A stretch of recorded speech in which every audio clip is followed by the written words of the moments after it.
Assalamualaikum warahmatullahi wabarakatuh. Waalaikumsalam warahmatullahi wabarakatuh. Selamat pagi Bapak Ibu Guru. Selamat Hebat. pagi.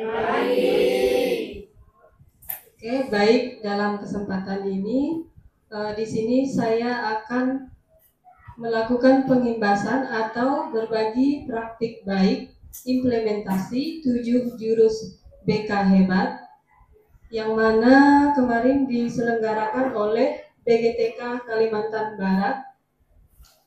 Jadi kami mengikuti kegiatan BIMTEK fasilitator daerah yang diselenggarakan di Hotel G Pontianak pada bulan September kemarin.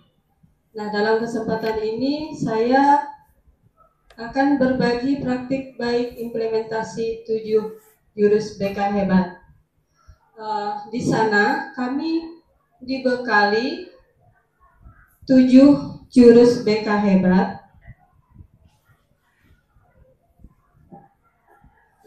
Jadi sebutannya di sini adalah 7 jurus BK Hebat.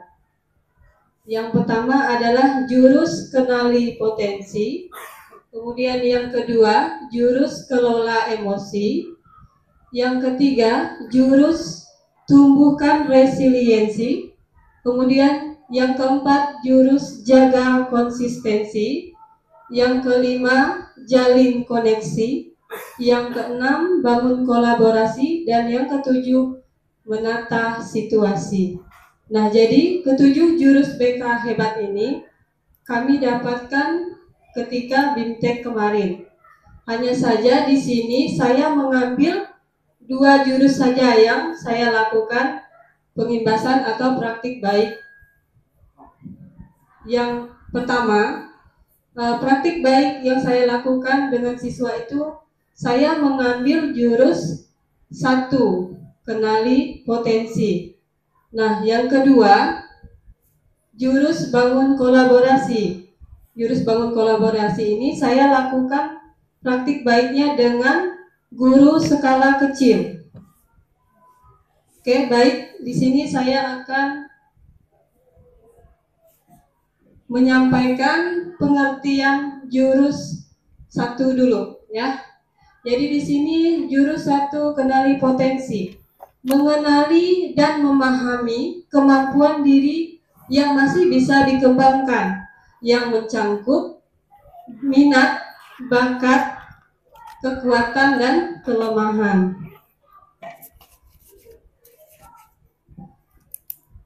Kemudian tujuan dari kenali potensi yaitu langkah awal untuk memahami diri sendiri dan mengidentifikasi kekuatan, bakat, minat, dan gaya belajar. Nah, di sini ada 3 materi ya Bapak Ibu.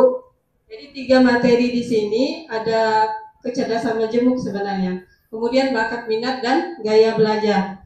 Nah, di sini saya mengambil materi tentang gaya belajar. Tentunya ada alasannya ya Bapak Ibu. Alasannya saya mengambil materi gaya belajar karena pada awalnya saya melakukan wawancara di kelas 10. Ya, ternyata di kelas 10 belum pernah mendapatkan bimbingan klasikal materi gaya belajar. Oleh karena itu, saya mengambil materi gaya belajar. Nah, kita sebagai guru juga harus memahami atau mengenal gaya belajar setiap siswa ya. Jadi supaya siswa bisa berkembang secara optimal.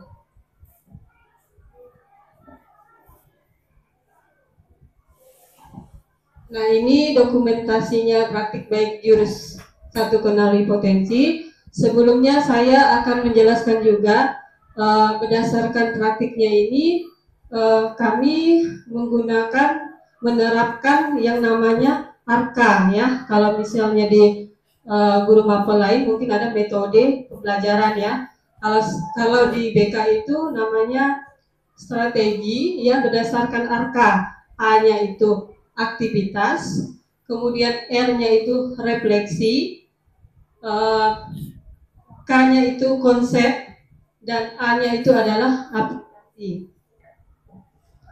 Oke, di sini dalam kesempatan ini saya hanya menyampaikan atau memberikan informasi terkait praktik baik 7 jurus BK yang saya lakukan. Nah, ini praktik baik jurus 1 kenali potensi saya lakukan dengan siswa kemarin. Nah, ini bagian aktivitasnya. Bagian aktivitasnya ini saya menggunakan aplikasi Aku Pintar. Ya, jadi mereka mengerjakan tes gaya belajar.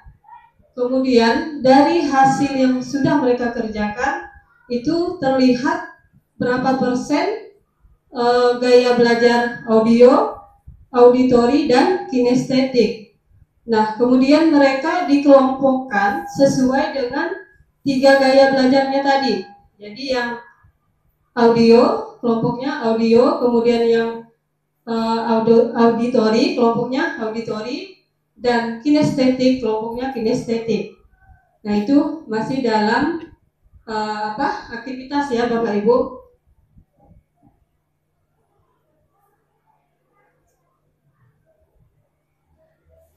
Oke, nah ini bagian refleksinya.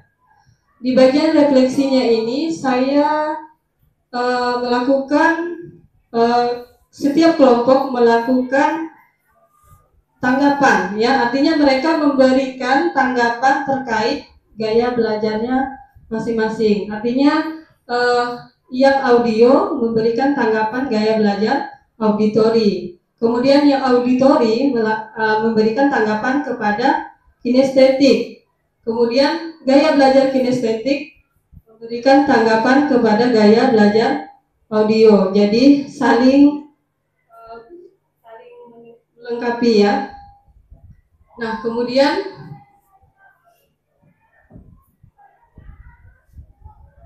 ini bagian konseptualnya.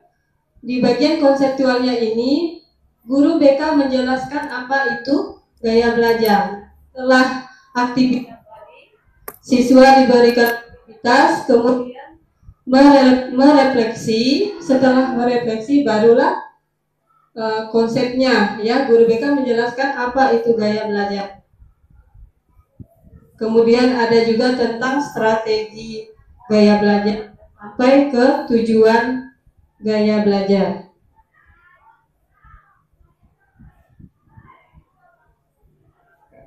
Nah, ini bagian aplikasi ya Bapak Ibu.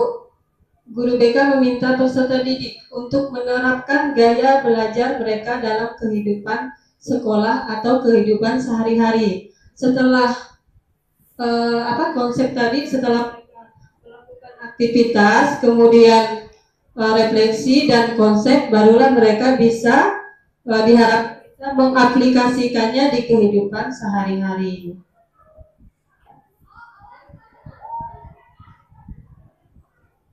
Oke, baik, itu tadi praktik baik jurus 1 kenali potensi sudah saya sampaikan. Begitulah hasil dari sesuai angka yang saya jelaskan. Nah, kemudian di sini jurus 6 ya. Jadi jurus 6 ini jurus yang kedua saya lakukan dengan guru skala kecil.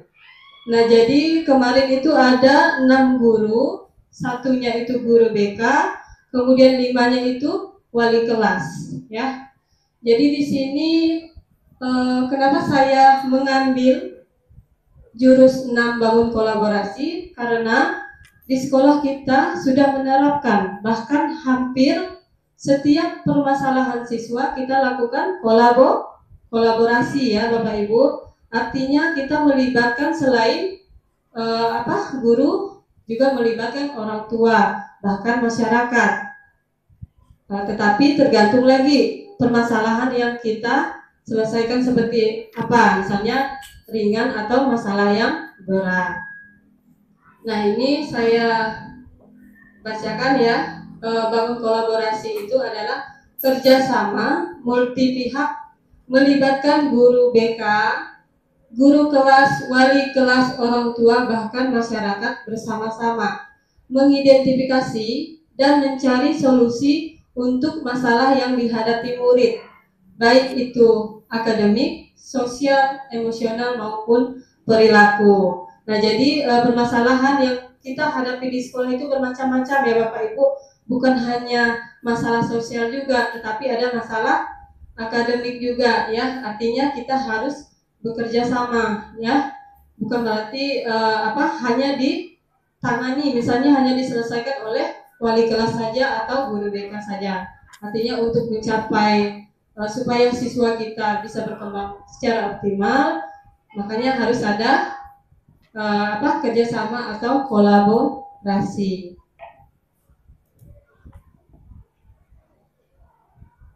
Nah, tadi pengertian, sekarang tujuan ya, tujuan bangun kolaborasi, mengidentifikasi dan menyelesaikan masalah yang dihadapi murid secara efektif melalui kerjasama serta meningkatkan kualitas bimbingan karakter dan pemecahan masalah sosial, emosional, dan perilaku.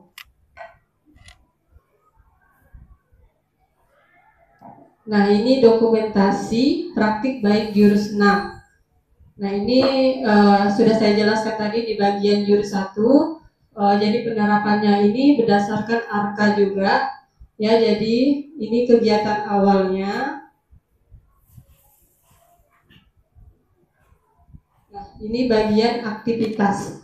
Nah, jadi di sini ke-6 guru ini di dalam jurus bangun kolaborasi ini mereka bermain peran ya Bapak Ibu. Jadi mereka bermain peran sesuai dengan perannya masing-masing. Ini bagian aktivitas.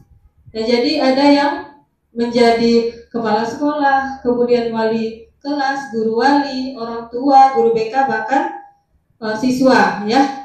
Jadi harus mendalami perannya masing-masing ya.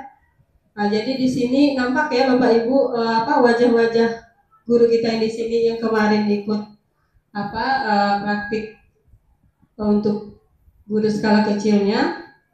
Nah, ini yang bagian aktivitasnya.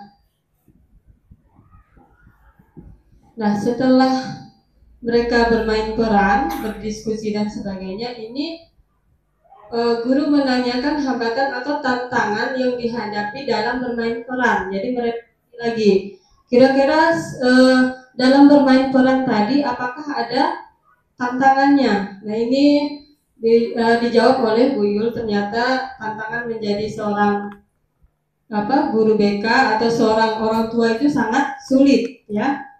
Jadi harus memainkan peran sebagai orang tua. Konseptualnya tadi belum ya Bapak Ibu. Nah, jadi yang bagian konseptualnya itu saya menjelaskan pengertian jurus 6 bangun kolaborasi dan tujuannya. Setelah itu barulah masuk ke aplikasi. Jadi di sini aplikasinya menanyakan apa yang dirasakan berat. Jadi kepala sekolah. Nah, tentunya ini dijawab oleh Bu Dindia ya. Jadi Bu Dindia menjawab menjadi kepala sekolah itu adalah tantangan yang lumayan sulit karena harus menjiwai atau mendalami menjadi kepala sekolah yang bijak dan harus menentukan keputusan yang sebaik-baiknya. Oke, baik. Dari pemaparan praktik baik yang sudah saya sampaikan tadi, ada yang bisa menanggapi dari Bapak Ibu? Bu. Baik, silakan Bu Hermi. Baik, berdasarkan apa yang telah Ibu paparkan, saya menanggapi tentang jurus 1 Bu, yaitu tentang kenali potensi. Baik, saya menanggapi tentang jurus 1 yaitu kenali potensi.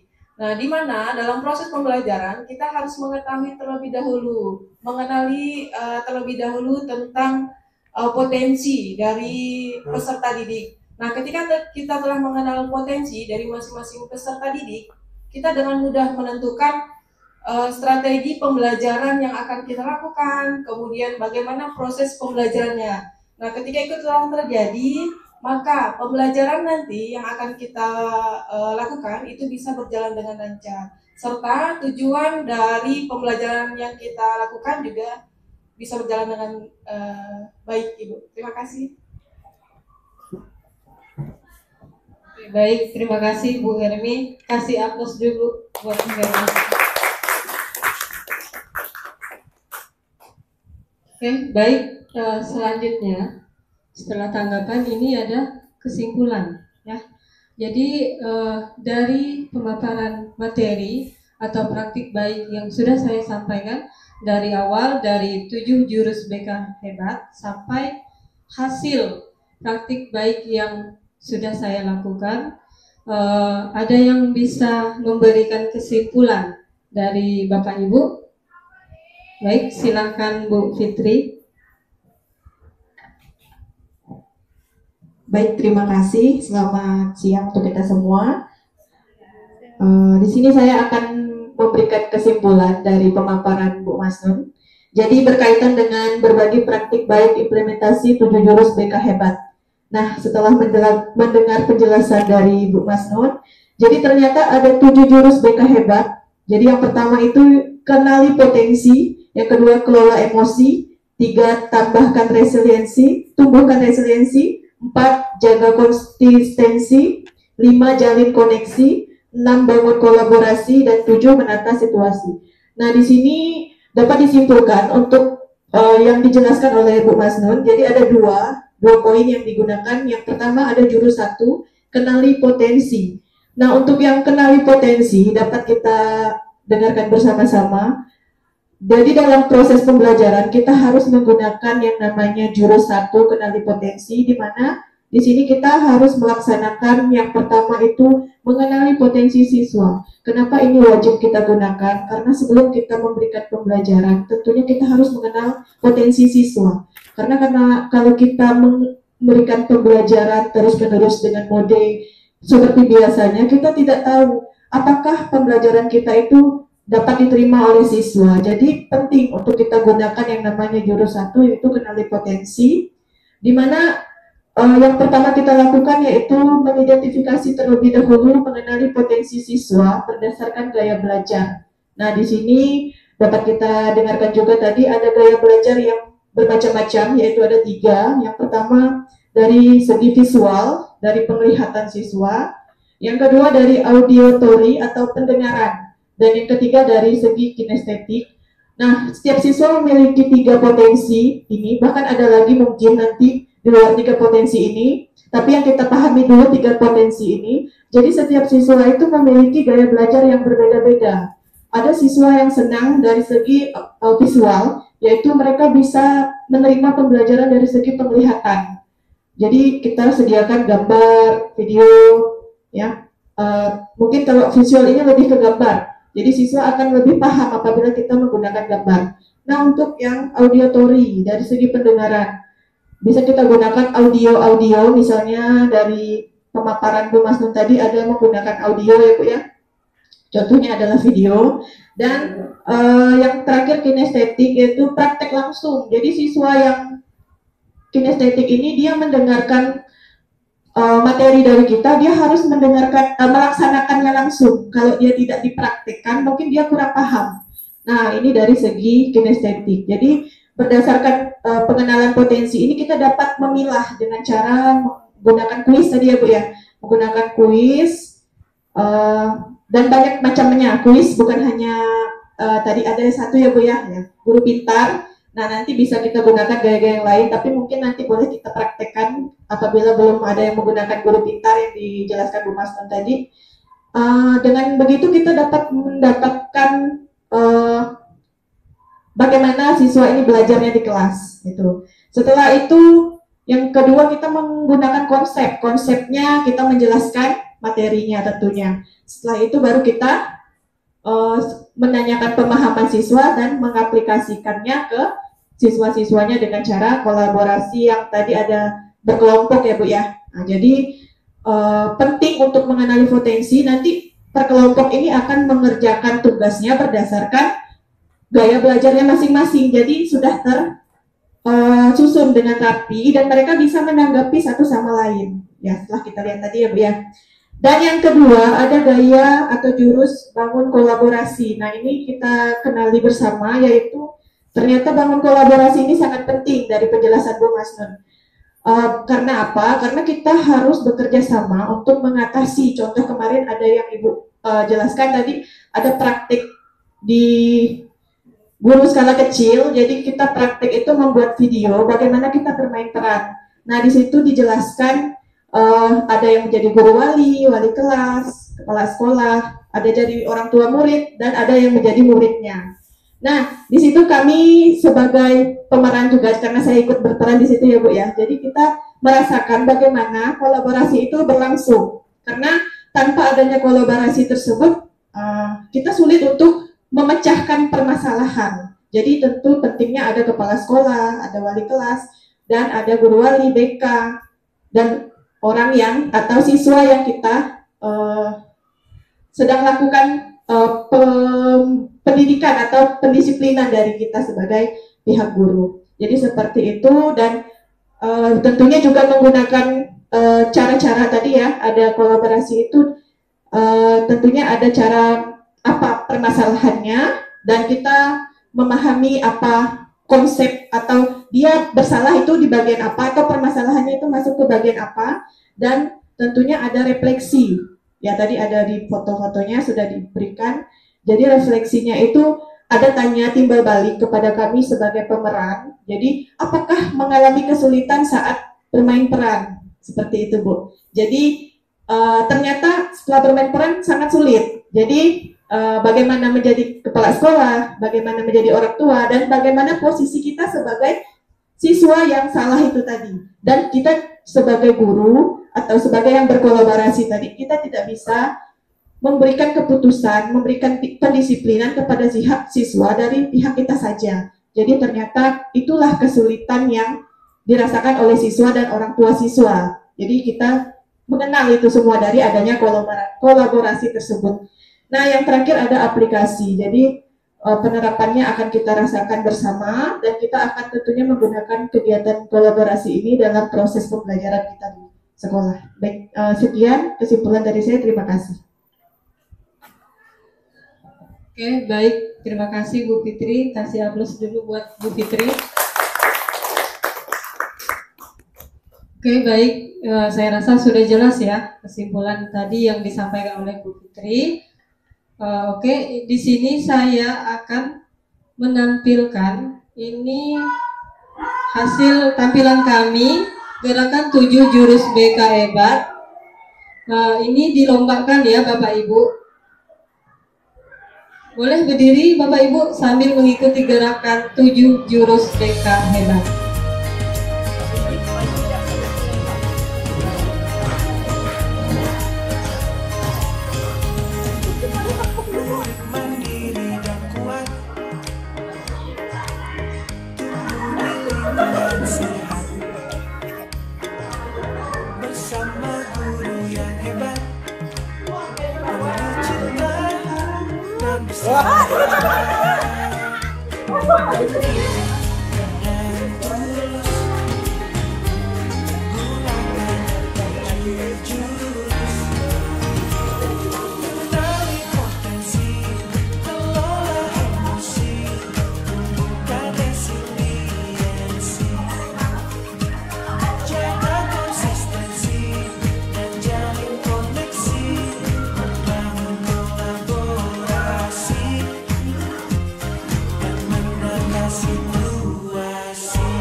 Itulah penampilan kami di malam penutupan kemarin ya Bapak Ibu. Nah ini sudah, terima kasih, artinya sudah bagian penutup ya Bapak Ibu. Sebelumnya saya ucapkan terima kasih kepada Bapak Ibu yang sudah bersedia berkenan mengikuti kegiatan praktik baik implementasi 7 jurus BK Hebat. Semoga apa yang saya sampaikan itu bisa bermanfaat dan bisa kita terapkan ya di sekolah kita ya. Jadi bukan hanya guru BK saja yang bisa menerapkan 7 jurus itu, tapi semua guru, dewan guru ya bisa menerapkan 7 jurus BK Hebat itu. Sekarang sebelumnya saya mohon maaf jika dalam dari awal kegiatan sampai akhir penutup ini ada kata-kata saya yang kurang berkenan di hati Bapak Ibu. Saya mohon maaf. Saya akhiri. Assalamualaikum warahmatullahi wabarakatuh. Waalaikumsalam. Selamat pagi Bapak Ibu guru hebat.